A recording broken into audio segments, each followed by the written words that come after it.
The show's name is The Inheritance.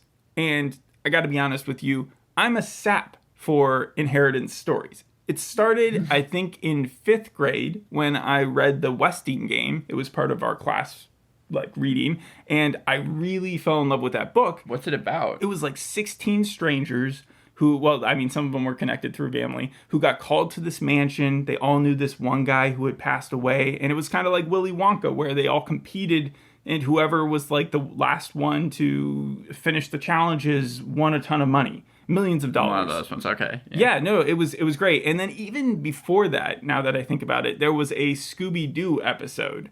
It's called A Night of Fright is No Delight. Very similar premise. Scooby is put into this guy's will.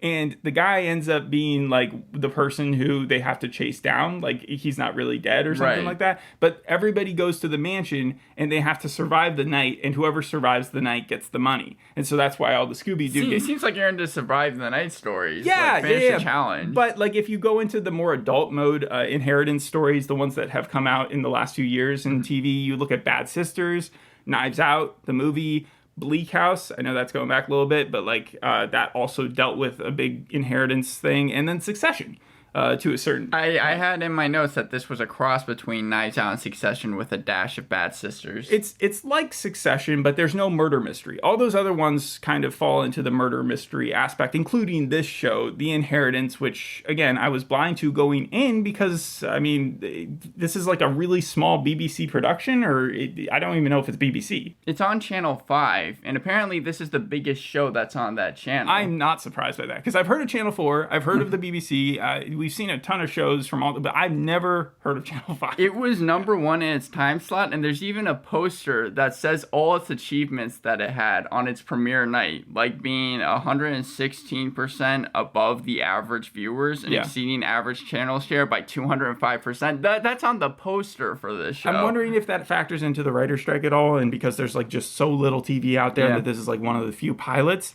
It is 50 minutes. The front cover, I guess, is all 3 of them. Right? Yes. The 3 siblings. It really comes down to Dennis, who is their deceased father, dies really soon into the episode. And then you have Dan, Sean, and Chloe, his children, who think that they're going to be inheriting all this money. And then they find out all this strange stuff about their dad. He changed his will at the last minute. He was actually an alcoholic, but they never knew that. He married his best friend's wife at the last minute, too. Mm-hmm. And apparently they've been having an affair for 14 years. That being said, these are a lot more likable characters, I felt at least, than Succession is. Succession, it goes out of its way to make you just hate those characters. Sure, if you're going to compare them to the worst, maybe. But at the same time, I still didn't like them too much. Each one of them kind of... So Dan is the struggling chef, and he lies to his 2 sisters because he goes out there and he gets a loan from one of their ex-husbands, Sean's ex-husband. Yep. And then Sean is also the scorned yet hopeless romantic. She's flirting with the real estate guy. Nathan. And then you have the youngest one, Chloe, who has her own secrets, but she has what appears to be the perfect life. She's the perfect wife. She's got 2 kids. And I guess they're all just surprised when they find out about Susan. And then they all assume that Susan murdered their father. And then by the end of the first episode, during the funeral, the police walk in and say, we're going to need the body before it's cremated because we actually do think he was murdered. And Chloe knows who Susan is. Everyone was supposedly unaware of who Susan was because it was the second marriage of Dennis. But later on in the episode, when Susan actually introduces herself to the sibling, she says, nice to see you again, Chloe. So there's obviously more to that story. She knew who Chloe was. And I think that factors into why Chloe did not want to sell the house, which they talk about, I believe, 15 minutes into the episode. I'm glad you caught that, because what I thought that scene meant was that the dad, Dennis, had told her something about Chloe, about how the dad had helped her out. Not that she had actually seen Chloe before. It's left up to interpretation, obviously, because I think we're going to get more of that in the 3 episodes. But I think what it is that Chloe somehow knew about Susan. They probably met right before the dad was going to die, almost like the Roman and Logan Roy episode 2 thing where they're talking about taking over or giving him a role in the company. I think it's they knew about each other. We don't know anybody's alibi. I guess they're all suspects to their dad's murder. The thing is, though, that Susan is playing the evil stepmom character very straightforward. She walks in there and she's dropping bombs and she's like, technically, this is my house. But was she really evil? I mean, like, that's what I'm saying, is if the show decides to go that avenue and everything we've seen is just plays out straightforwardly, then she would be the one who murdered the father, and they would either prove that she did it in a court of law and then get his stuff. But, like, obviously that's not how television's done, and we're just going to get a bunch of different reveals. Beyond that, even when Susan is introducing herself to the siblings, it doesn't seem like she's really being that mean about it. She's, like, talking about how she knows that they loved her father and how she didn't even want to move in with the father right before he defends died. herself, and she says it wasn't a new thing. It wasn't like I waited till your dad got dementia and then, like, moved in. It was like they had been together for 14 years, and because their mom, Dan's, Sean's, and Chloe's mom, had died, it seems like in the last 5 to 10 years, when we get that backflash in the video recording, it seemed like she'd been around for a very long time. Then that means that the Susan relationship predated their mom's passing. Because she says 14 years, Still strange that the dad would only update his will right beforehand. And it does seem like he was murdered, because the last thing we see with Dennis, like 10 minutes in, is him taking a drink of that bioethanol stuff. It's like a clear liquid, which we can assume. And the next thing we see is that he's dead. Now, plenty of stories have done the thing where they try to prove or make the audience believe that it's murder, and then at the very end show it was actually suicide or something like that. Yeah, but I feel like that would also be a cop-out at this point. It's become too much of a cliche to do it that way. That said, as a whole, what did you think of the show? Like, would you continue to watch it, or did it leave you with enough intrigue? So there are 4 episodes in this whole entire series, and good. Because of that, thank God. If it was like 8 or 10, I think that would be too long. But because there's only 4, I will watch the rest of it, because I thought that even though I'm not a big fan of slow burns, this is one of the few I thought that kept my attention the whole time. And even though it is slow and at points monotonous, the pacing I didn't feel was too slow. Okay, you said slow like 8 times there, but what I think I agree with you is that it did hold my attention, but I think if I was just watching it straight without doing any other work on the side, I think I could watch it at 2 times speed and it would be just as good. Like, I think you need to watch every scene. There's no skippable moments, but you can watch through it faster because they kind of repeat themselves a lot and they get the tone. Like, once you've gotten the point of the scene, I think you really understand it. Like, earlier on, I think that's what you meant by pacing. Yes, well, I think it's also a show that if you were to rewatch once all 4 episodes come out. In fact, I'm a little confused. Really? No, because I think this feels too much like a college Easter production. Eggs. This feels too much like a college production. Well, like, explain what you mean by that. Like, low budget, very indie. Like, there were very few sets that they used. It was indoors a lot of the times in a few rooms, and then maybe we got one outdoor scene. Definitely no, like, special graphics or anything like that. I know that the cast they got for it is considered A-list. Really? Yes. 'Cause I didn't recognize anyone. Oh, wow. Okay, so you have Robert James-Collier. He plays Daniel, and he played Thomas Barrow in Downton Abbey. It was in 2 feature films, the 2 feature films that they made later on. And then also Samantha Bond, who plays Susan, really famous. Actually, it's a reunion between her and Robert James-Collier because she was from Downton Abbey as well. And then you have Gaynor Faye, who played Sean. She was most known from being in Coronation Street, which also had Robert James-Collier in it. So it seems like he is almost like the Kevin Bacon of the group right now. Yeah, but having seen shows like Happy Valley, having seen shows like Bad Sisters, I know that British stuff can be exceptional. But didn't you not like... I know you like the pilot of Bad Sisters, but I thought that you didn't like the rest of the series. I'm saying production quality-wise. That is A-tier, Apple Studios, whatever they do with that magic. And when I think of A-list actors with a British accent, I definitely think of... Like, I recognize most of those characters versus these ones. Like, yeah, you're telling me that most of them were or a few of them were in Downton Abbey. But, yeah, I wouldn't have known that. Well, you also have Larry Lamb. He was the father, Dennis. And he's most known from being in the popular BBC series EastEnders. Okay. I mean, so, again, like none of these shows would be I think an American, at least, would not know most of these. Okay, yeah. I know it was created and written by Ashlyn Didda, and he's done a lot of comedies. Actually, a lot with Catherine Tate, a.k.a. Donna Noble from Doctor Who. Yes. And I found it strange how he wrote also from The Office. Yes, but then also you had the director Aku Luamis. he has actually done a ton of serious stuff. And it seems like almost... This is serious. Yeah, but that's the thing. It's weird that it's ran by someone who's, like, done a lot of comedies. I know the Catherine Tate Show, which was what Catherine Tate got famous from, was a sketch comedy series. Yet here, it seems like this is very much more focused on the drama portion of it. I mean, people can do both, yeah. I want to make sure that we've gone through the episode and done it justice. The first few minutes are introducing the family, where they're at in their lives. You got the restaurant dude, Dan. You got Sean on her date. You got Chloe, who's home with her husband, Pete. Who Pete might be the wild card here. He might be the murderer. Maybe the loan shark's the murderer. It seems like that's what they're setting up for. Especially if you see the next time where it seems like he has a lot more evil behind him. I didn't see that in the next time. I saw one moment where Susan's like, I expected you to show up soon. And then the next scene we get is Dennis, who's dead.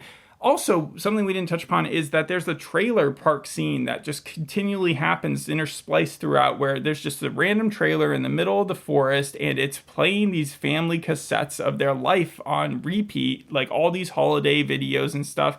And that was the part where when I was watching it, it felt like I was watching a cam footage of like some movie, because they kept showing you the laptop screen that it was playing under. And so that's what made it feel extra cheap. It was very boring whenever it did that. I think the big reveals are going to happen with that, with the footage. But the amount of like rewinding it did, and even scenes that we had already seen, whenever it went to that or cut to that, I was always like, can we get past this so we can actually get to the mystery I think it was supposed portion. to show the characters having fun and showing that they loved their dad and that the dad loved them. But it's also going to be shown when they're like doing the at one point when they do the rewind, they're gonna like show a face or something, probably in the background. or it's gonna like cut the video's gonna cut into a different video. I don't know, but like there's going to be a reveal. That's one of my predictions. My other prediction is that it's not going to be satisfactory. Like I don't see this show having an ultimate twist that does it well. I'm giving it an 8 out of 10 on the hope that it does, but I can see what you mean, because I see in episode 2 also when you have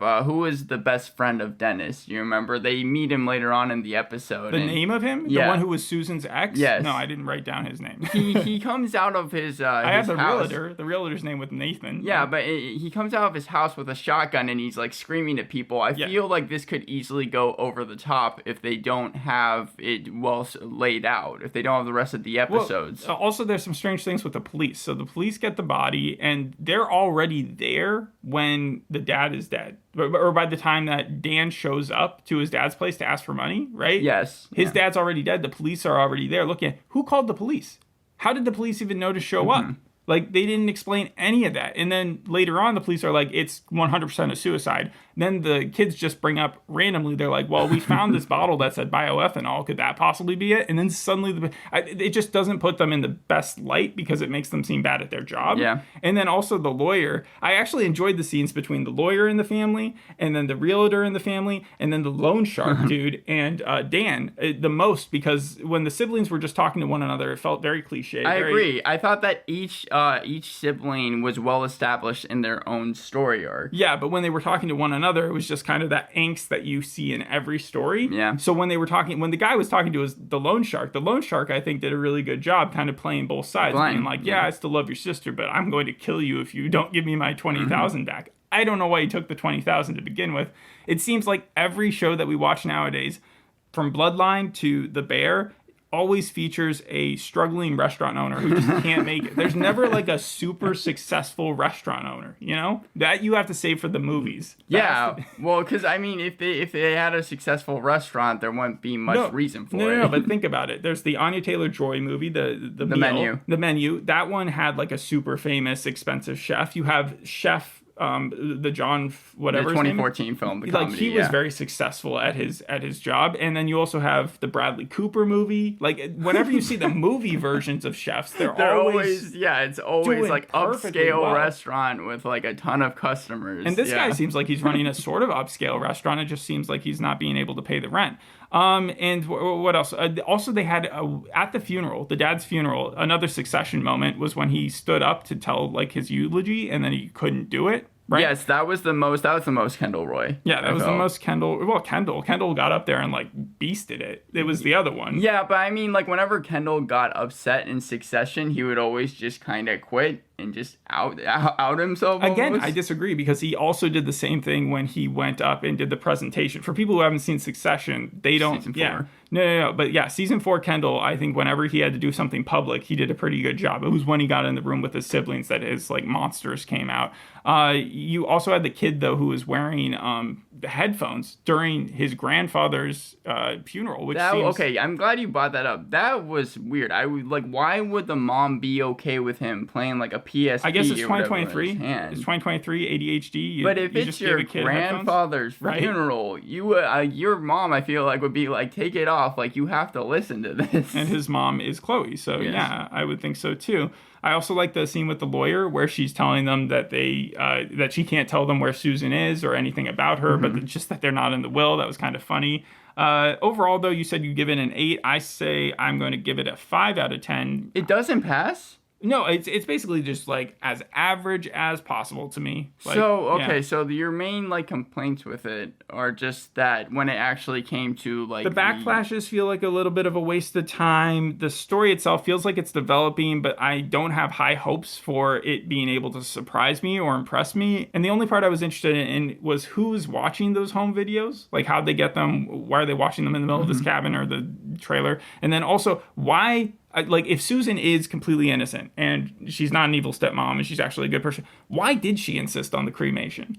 That seems like such an odd thing to do, especially since the guy had plans to be buried next to his wife. Like, what possible foundation could they have to go off of that? That never made sense, and I'm more curious about that than anything else. So I think that you are looking at this from, you kind of are expecting it not to have the answers. And I'm looking at it from a more optimistic I think view. It'll have answers. I think the answers are just going to be disappointing. Yes. And I'm looking at it from, I'm hoping that the answers aren't, and therefore that's kind of why I'm giving it such a like high score. The thing about the Westing game, the thing about the Where Are You, or the Scooby-Doo Where Are You episode that I saw, it was that like it kept you interested because there were just so many characters that were all vying to succeed. It was almost like Knives Out, where they were all like fighting amongst themselves, and there were better characters than other ones. And in this, it's just the 3 of them, and it feels like the story's going to be again straightforward when it gets down to the ending. When it comes to reviews for this show, especially from big publications, it's all over the place. You have The Telegraph, which gave the series 2 out of 5 stars, entitled their review a high-grade cast can't save Channel 5's cheap, cheerless family saga. It does feel cheap. It doesn't feel terrible, though. Like, again, average is average for me. Then you have the Daily Mail, which gave it 4 out of 5 stars, and it says the characters are roughly drawn, and the mysterious death is slightly humdrum, but they also wrote that the psychological mystery is strong enough and can draw people in. And I think that's where you lean, right? Yes. Okay, yeah. So you're the 8 out of 10 for There's not even a Rotten Tomato score set up for this series, and the IMDb score only has like 30 reviews. Very new, very hard to find. If you can get to it, The Inheritance, you recommended. I say, hey, if you're looking for just an average, not even thriller, but just, I guess, drama, family drama that's only going to last you 4 episodes,